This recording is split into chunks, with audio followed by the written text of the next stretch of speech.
is the universal language, and most websites and jobs are widely used by English people. Because English helps improve communication in all aspects of the world.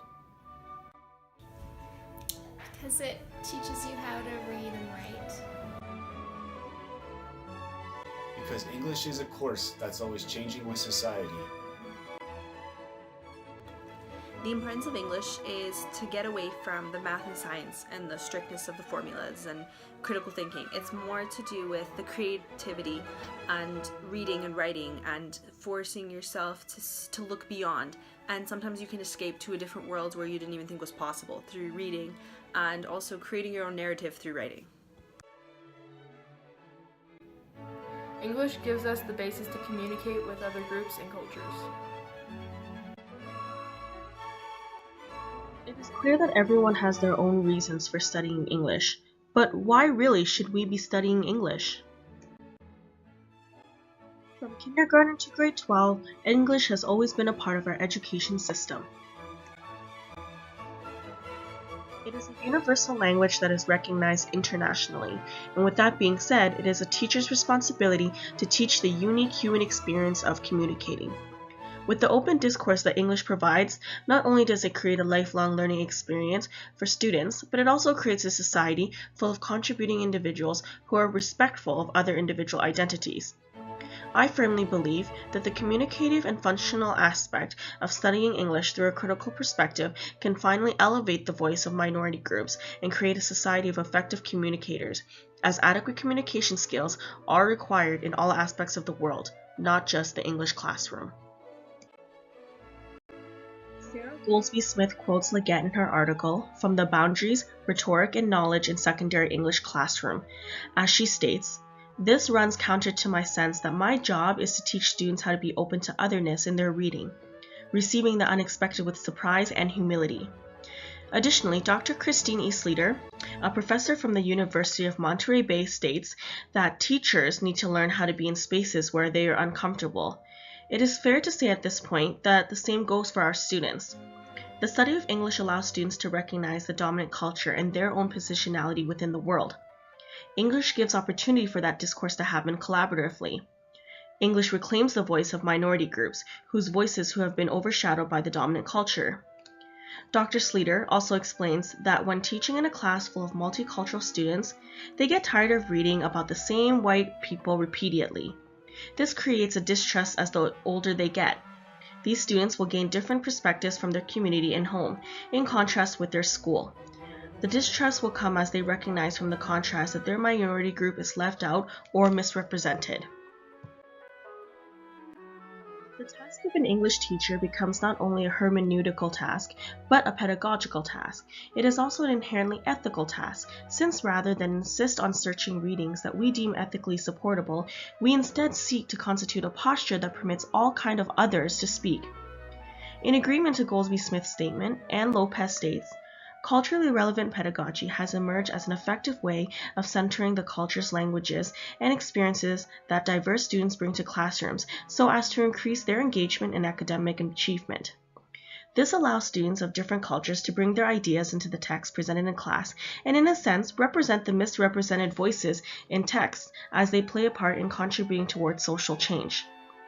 By getting students to think critically and bring in their personal experiences, Lopez affirms that critical dialogue causes students to think about their positionality and how their experiences affect and connect them to the world and those others around them.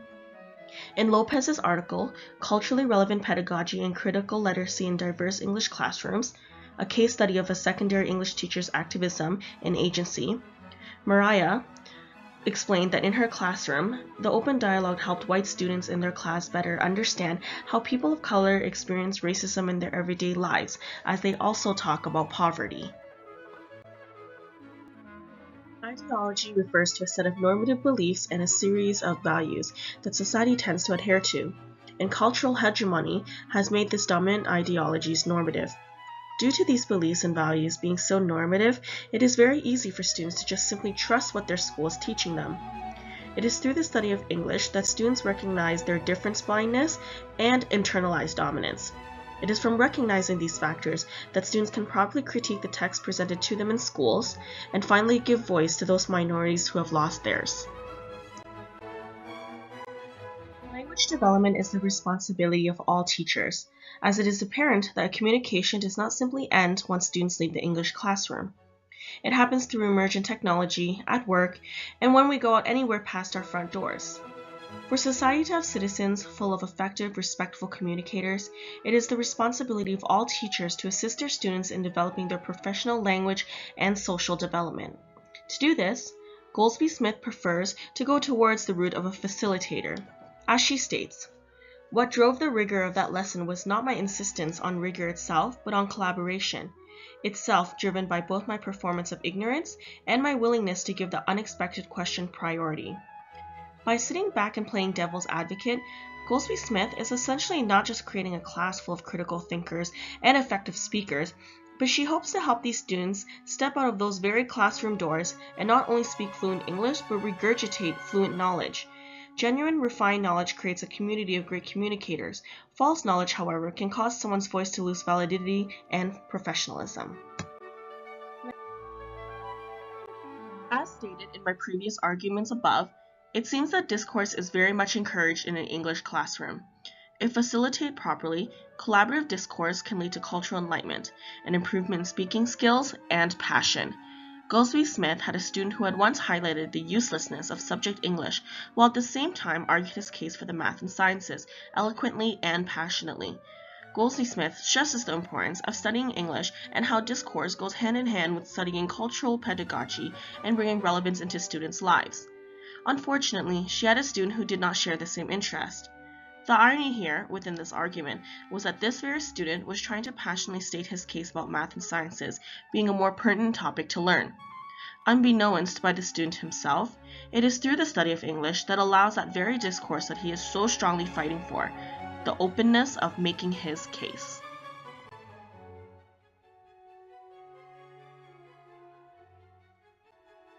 Unlike subjects such as math and science, where the curriculum normally stays the same, English proves to manifest a constant change.